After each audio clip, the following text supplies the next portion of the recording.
এই আপুনি বাৰী চাফা কৰিছা? এৰা বাৰীখন চাফা নকৰিলে নহয় নহয়, ঢেৰ হাবি হৈছে।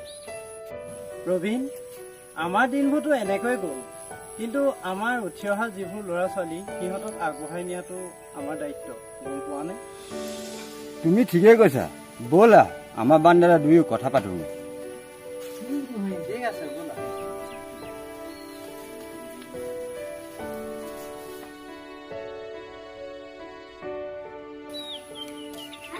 শুন চকী দুখন লৈ আহোঁ।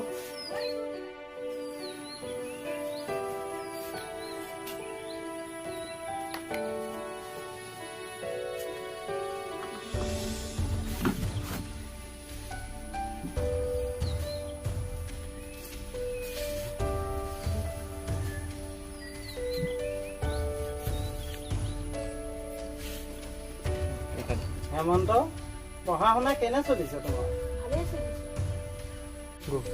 হেমন্ত, তই ভালকেনে পঢ়িবি।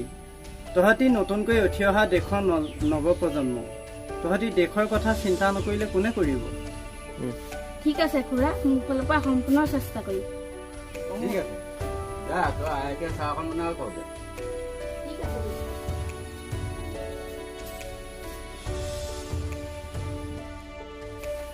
নবী, জানাই নহয় মাকটো সৰুতে ঢুকালে, এতিয়া অকল বুঢ়ী মাকে বহুত কষ্টত ডাঙৰ দীঘল কৰিছে বুজিছে। তাকে সেই ঈশ্বৰেনো আৰু কিনো দিলে, যিমানলৈকে আহিছেতো সিমানলৈকে যাব।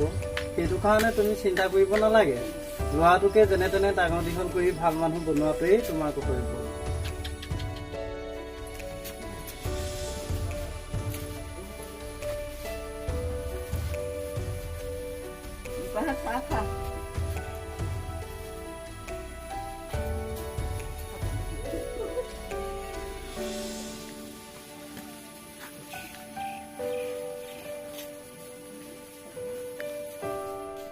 প্ৰবীণ, আজিকালি আমাৰ দিনবিলাক কেনেকুৱা পৰ্যায় সেইটোতো মামুলি কথা। আৰু নিজৰ আজিকালি ল'ৰা ছোৱালী পঢ়ুৱাবলৈ যাওঁতে যিখিনি টকা পইচা খৰচ কৰিবলগীয়া হয়, আমি টকা পইচা অসুবিধাৰ কাৰণেই ল'ৰা ছোৱালী আগবঢ়াব নোৱাৰো। হয়, হাজিৰালৈ গ'লেও হাজিৰা নাপাওঁ, ঘূৰি আহিবলগীয়া হয়। প্ৰবীণ, টাইমো হ'ল নহয়, ময়ো এতিয়া যাওঁ আৰু। তুমি যোৱাত নহ'লে মই অকণমান গৰু আনিবলৈকে যাওঁ। ঠিক আছে তেতিয়াহ'লে। ব'লা লগতে এখন ওলাই যাওঁ।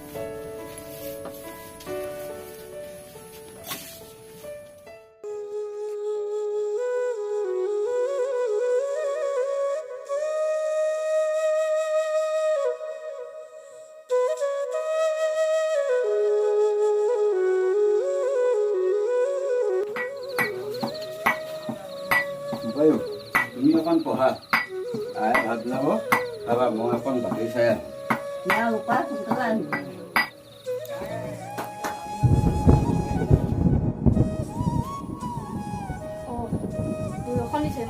এটা পানী পোৱা জেগা এখনত চৰিয়া দুটা পাতি দিয়া হয়।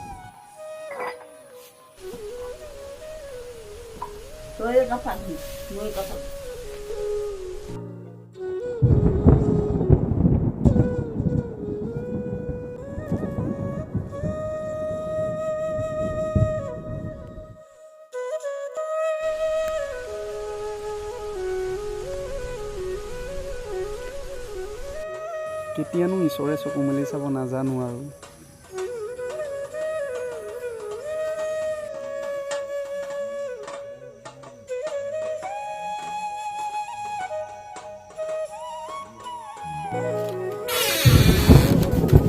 ৰাম ৰাম ৰাম, বিৰাট বৰষুণ দিয়া যেন তেনে তিতি পৰি আহিছোঁ।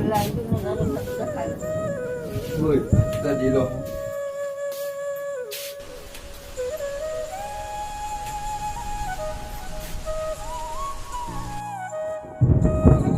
এজন ভাল মানুহ হ'বলৈ হ'লে জীৱনত নানা দুখ কষ্ট ভুগিবই লাগিব, আৰু এইবোৰ মোৰ কাৰণে এটা সামান্য দুখ বুলি ধৰিব লাগিব।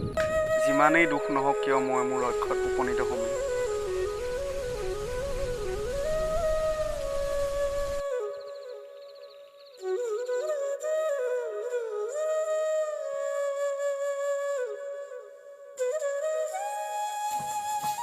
নবীন, বহা। মোৰ ঘৰ এই পানী তাকে ঠিক কৰি আছোঁ।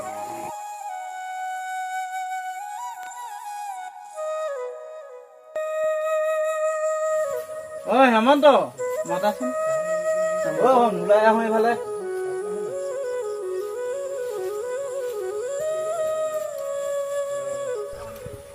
কওকচোন খুৰা। মই জানো যে তোৰ মনত অলপ দুখ হৈছে, কিয়নো আমি তোক পঢ়িবলৈ যিটো সুবিধা কৰি দিব লাগে সেইটো আমি দিব পৰা নাই। সেইবাবেহে তই কোনো চিন্তা নকৰিবি, মাত্ৰ পঢ়ি যা। জীৱনত এদিন হ'লেও সুখৰ মুখ দেখিবি। হ'ব খুৰা।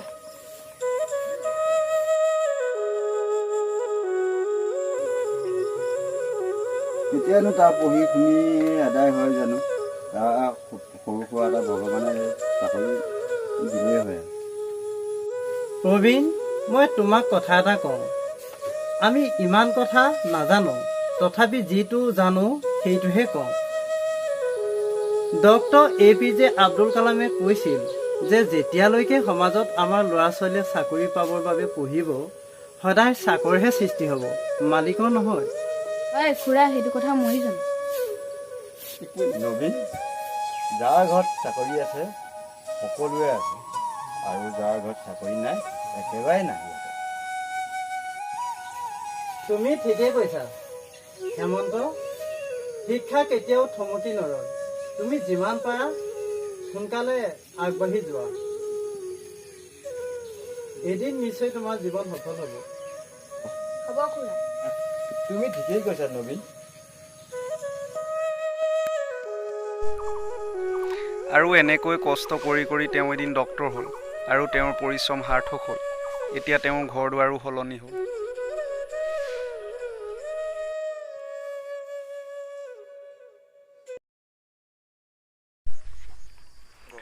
আপোনালোকৰ যদি জীৱনত কাৰোবাৰ শিক্ষাৰ ক্ষেত্ৰত এনে অভাৱ হয়, তেতিয়াহ'লে কেতিয়াও আপোনালোক থমকি নৰ'ব, কাৰণ জীৱনে আমাক উন্নতিৰ জখলাত বাৰে বাৰে বগাবলৈ সুবিধা নিদিয়ে।